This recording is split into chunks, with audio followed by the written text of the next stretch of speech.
And I call her Visha, okay? She has a long name, but anyway. She is here from the Clay County Archives, and she is going to talk to us about how to locate your history of your family, any kind of ins and outs to do it. I know that y'all have heard me say before, and my daughter's here, and it was kind of exciting in her life after all this time. And she has been very inspirational in my life after 50 years, being able to locate my father. So, I thought that we always have something in our closets, and we always want to know something, and she is a great resource, not only for that, but for the archives. The Leadership Clay class went one time, and go down there and just look through the books. They're amazing to see what happened. Who got arrested for what it was for. I stayed in there for hours and hours looking at what happened in the county a long time ago. So I'm gonna give you some handouts, and I'm gonna turn it over to Lisa. And thank you very much for coming. Welcome. Can you guys hear me? Yeah. All right, great. Like Marty said, I am the Clay County Archivist. I work at the Clay County Archives. That's located in the 1894 jail in Green Cove Springs. I love to tell people, I'm in jail every day. I'm there. I love it. It is like probably the most fun job in the whole county. And I'm there Monday through Thursdays. And we are a historical resource for the citizens of Clay County. And we also do a lot of genealogical work there. So we have a lot of folks who come in almost every day saying, I need help finding my relatives. You don't have to be from Clay County or been born here for us to help you, because we have access to all those great internet sites. So, hey, if you're from Iowa and you're a Clay County citizen right now, we can help you out. Now you might wonder, why this topic is relevant to you as business people and citizens in Clay County. There's some real traditional reasons why a person might be interested in genealogy. You're curious, you want to honor your ancestors, you want to know who they are. You might have a medical problem in your family that you want to know more about, if it's a genetically inherited disease. You might want to know if all those family stories are true or not about your ancestors. Or am I related to someone famous or someone infamous? And some people are just looking for a new hobby because it is a great hobby. But there's actual real-world applications for genealogy out there. If you're sitting with a will that names some heirs and you're an attorney and you need to find those heirs, the genealogist can help you do that. If there's some property, perhaps, that you, as a realtor, need to find out the history of the property, maybe to promote it and market it as a historical site. This is where Charles Merrill grew up. You're going to want to know about that person. So a genealogist can help you find out these kinds of things. Marketing properties, suits to quiet title, finding heirs, finding people, finding out their true names, finding out all kinds of stuff. So some of the stuff a genealogist does is almost like a private investigator does. And I access some of those databases that they do when it comes to looking for people. Okay, so most folks, and I'm just going to briefly, I'm not going to go into too much depth of how to do this because it is very time consuming. But most folks start their family tree, it's empty, and of course their end result they're going to want is to have some nice names to put in to your family tree. My main method is I start with what I know and then I work backwards. So when you come to talk to me, I'll give you one of these sheets and I'll tell you, hey, fill this out before you come see me. And you write down as much as you know. Right? Surprisingly, I found that a lot of folks don't even know who their great-grandparents are. Right? And this country's only been here 200 and some odd years, and they have no idea. Because it's not been important to them, it's not been important to their parent, and it wasn't important to that grandparent to keep track of who their ancestors were. So a lot of times people just lose touch. And America's a very mobile country. We're always moving all the time, and you're losing touch with people. It's not the way it used to be when family was the most important thing. So sadly, I do get a lot of folks that come in and they're like, I don't know who my great-grandparent was. I never met my grandparents. This is what I heard about this. So you start with what you know and you go backwards in time. And that's the main method for every person that you want to do research on. We always take one branch at a time. Right? So I'm going to start with your father's family, and I'm going to work on that side of the tree first. Then I'm going to work on your mother's side of the family, and so on until I hit a brick wall, or until I get to 6 or 7 generations. Then I call it quits, because I would like to leave something for you to do. Right? The internet is a huge resource. 20 years ago when I started doing my family tree research, there was very, very little out there on the internet. The internet was just getting started. The World Wide Web, everyone was like, what, Charlotte's Web is a world traveler? No one knew what this was. There was very little information out there. Now you can Google somebody and pull up a huge amount of information. So there's lots of free genealogical websites and sources out there on the internet. So you don't need to spend a lot of money and all of this other stuff to get started. You can just open up your computer, turn it on, and get the ball rolling. FamilySearch.org is Ancestry.com's free website. Okay, and most people get started there. And that's where Ancestry gets you hooked. Okay? Because they'll let you have so much free stuff up to a point, and then when you really get into it, then you break down and actually buy a subscription. GenWeb is another one. A lot of states and local counties have archives. Clay County has an archive. Not a lot of people know that, but that's me. Those are free websites. You can get on there and do your search. The county clerk's office is a gold mine of information. Tara Green is my boss. I work with the clerk of the court, and I think probably one of the few, if not only, clerk of the courts in Florida that has an archives that is a separate part of the clerk's office. It has its own building and its own storage. So we're pretty special and lucky that Tara's into history and she gave me this job. So I'm happy about that. Property appraisers websites, another great place to go. Find a grave, literally millions of grave sites, photographs of the grave sites. I mean, this is just a basic one that you can go to. Roots Web, another free one. Your local and state genealogical societies, historical societies. They love it when you go onto their websites. They love it when you email them and ask them for information. Churches, a lot of churches have a lot of great birth, death, marriage records. Some churches have them online. Okay? And believe it or not, now funeral homes are now starting to put their records online. So it is a great source of information. And of course, newspapers.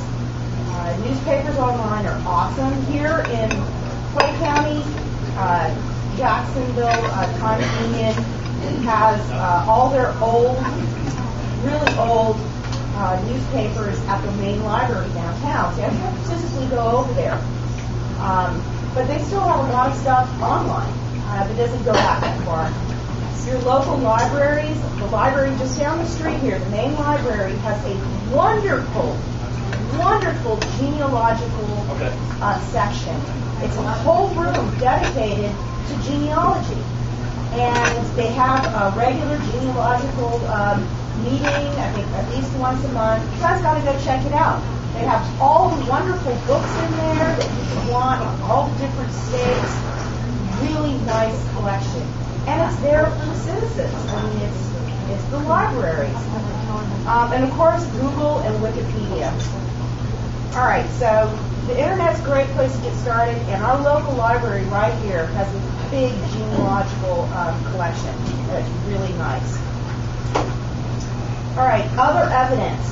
Okay, birth certificates, death certificates. My personal free favorite online is Social Security Death Index. Just type that in, and hey, if somebody died and they have a Social Security number, their name is going to be on there. Their date of birth, their date of death, and the last place they lived. Okay, and their Social Security number. Yeah, free for the taking. Free for the taking, which is scary. Yeah. But they, you know. Is it on there if you haven't died? No. If you're dead, but, you know, if I want to take somebody's identity, right? Another thing that comes in that's really awesome is military service records. Any person can write the National Archives and order someone's service record. Okay, they're dead. Doesn't have to be. You don't have to be related to them because I order them all the time. But you can get those, and they can tell you a lot of stuff. And that's how I found out that my husband's grandfather had been married before he married Grandma, and no one knew that. Yeah, it's kind of careful what you wish for, because you find out stuff sometimes you don't want to know. The white pages, which is an awesome thing. I just helped a lady this week at the archives track down her father that she never met or knew. He was a person that her mom told her that's her dad. And I found him 87 years old living in Jacksonville. And I got his phone number and his address off the white pages. Online. Right? She was a result of a romance during the war in New York, 1946. So it can happen. Maps, old maps, a lot of times they list, you know, hey, so-and-so owned this piece of land. And all of those things are available online, right? Okay, so paid subscriptions. Ancestry.com is the biggest, and I frankly think it's the best. They have billions and billions of records online. I have the big time, super deluxe, crazy, $300 a year subscription at home. Yeah, and at the archives. Yeah, so it can be expensive if you get the deluxe things, but they have monthly subscriptions for like $19.99 a month. I find it cheaper in the long run to get the whole year because I use it every day. If you're not going to be using it every day, then maybe you want to do the 6-month deal. It also comes with software that's kind of essential to using the subscription. Gold 3 is military records, and they've worked out a deal with the National Archives. So if you have, for instance, if you had an ancestor who you think served in the Revolutionary War, through this website, you can get immediate access to their military records from the Revolutionary War. Okay? In the past, you have to get online to the National Archives website, look up where you think your person's stuff is, send them a request, pay them like $60, wait 3 or 4 months, and then you'll get your papers. But with Fold 3, you get it immediately, and it's like $7 a year. Right? So it's really reasonable. Genealogy Day is newspapers, obituaries, and Social Security Death Index. I use that one a lot for the newspapers. Great source of information. There's marriage notices in there. There's death notices in newspapers. There's advertising. Let's say one of my great uncles in Louisiana in the 1800s, early 1900s, was the wealthiest guy in Baton Rouge. And so, literally, I pulled hundreds of articles about him off the Advocate in Baton Rouge, off of this website. So, you get to find out a lot of really cool stuff. Newspapers.com is kind of the same. The England Historical Genealogical Society is the oldest genealogical society in the United States, and they are online. I think there's $60 a year for research membership. Tons of databases. If your family's from the New England area, these are the ones that you're going to want to get a subscription to. This is, Pilgrims, Mayflower, Salem, the whole 9 yards. It's all on that website. And these were just some of the prices of Ancestry. I think you get the monthly thing for 6 months, it's like $99. But I have the World Explorer Plus. You guess that, right? Okay, this is what the software actually looks like on Ancestry. So when you buy the software, right, the little box, you can buy it at like Office Depot, you can buy it online and download it right onto your computer. It's cheaper that way. This is what it looks like, the screen, when you pull it up.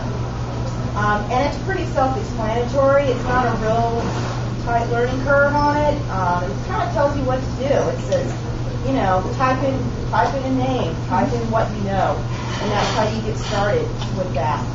And this is one of the other screens on it where you can write notes. Write down your sources of information. You can put pictures on there. It's point and click technology. It's not hard to use. Here's what a finished tree would look like, because it also has a publishing component. So you can publish a book. You can publish a big poster size to hang on your walls. You can attach photographs. You can attach all different kinds of things to make your tree look really beautiful. And they're a nice thing to give as gifts and stuff. You're going to a wedding, your child is getting married, here's your family tree, right? Now occasionally we run into a thing called brick walls, right? And this is where I get stuck. I've gone back so far, and now I'm stuck. I can't find the next generation back, or I can't figure out if John Thomas is the same John Thomas that's, in the county next door. Is it the same person? I can't find somebody's maiden name. I'm stuck. Okay? There's lots of ways that we go about figuring it out. This lovely book right here, The Family Tree Problem Solver, has been very helpful to me in the past. When I get stuck, the first thing I do is look at the collaterals. So I'm looking for John Thomas. I'm stuck. I'm going to start, if I know who a brother or a sister or a cousin or aunt or uncle is, I'm going to research that person. Because usually it brings me back around for the person I'm looking for. That's like the most common tactic that we'll use. And then maiden names are tough. Okay? But I've noticed that over the years, in America in particular, they'll give the child the maiden name of the mother for the middle name. Or sometimes they'll give the maiden name as the first name of the child. So let's say, it's Linda Parker married Bob Smith, and they name their child Parker Smith. So you kind of guess sometimes, and you need to be not afraid to guess and type it in. So if it's wrong, go back and erase it. Right? Try another angle. A lot of times people get froze up and I know it's wrong, so I don't want to enter it into the software or into the search database. It's not going to hurt you. Believe me, it's okay to guess, because oftentimes I guess a lot and then I guess right. So I'm happy about that. And if you really get stuck, well then call me. Okay? Because I can help you. Because sometimes fresh eyes on a problem is the way to go. So, folks, that's the highlights, real quick, I think in 10, 15 minutes. Call me.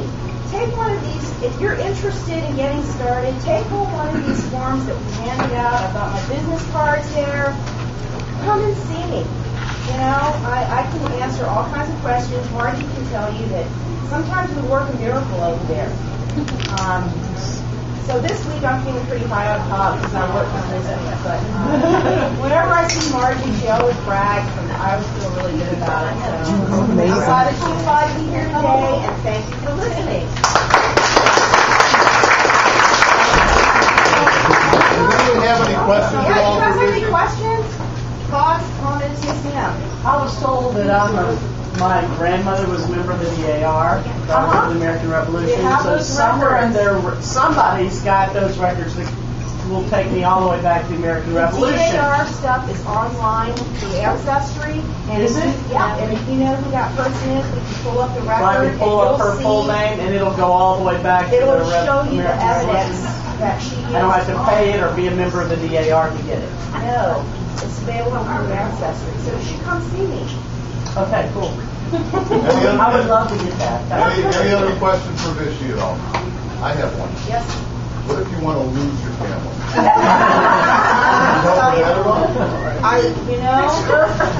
I can show you how to disappear, I guess. Does you Always think? be careful what you wish for. I had some poor kid. I did her tree, and it found out that her uncle was like the Grand Dragon in Georgia. Nice. And so embarrassed. So. Any other questions at all? Thank you very much. Just a couple of announcements before we get out of here. Number one, next month on June 11th, which is the second Wednesday of each month, we'll be meeting again at Bridge Council. We'll let you know where the location's going to be. And also for those of you that go to Finally Friday, just a reminder that this Friday only at the Hilltop instead of Haven Hospice. So this Friday only, say 8:30 at Hilltop. All right, we got a couple of drawings we want to do. You can. I'm sorry, man. I do not mean to leave you. Oh my God! Wait. Don't anybody leave. If anybody has to go to the bathroom, now's a good time. Time to talk. Vichy, I want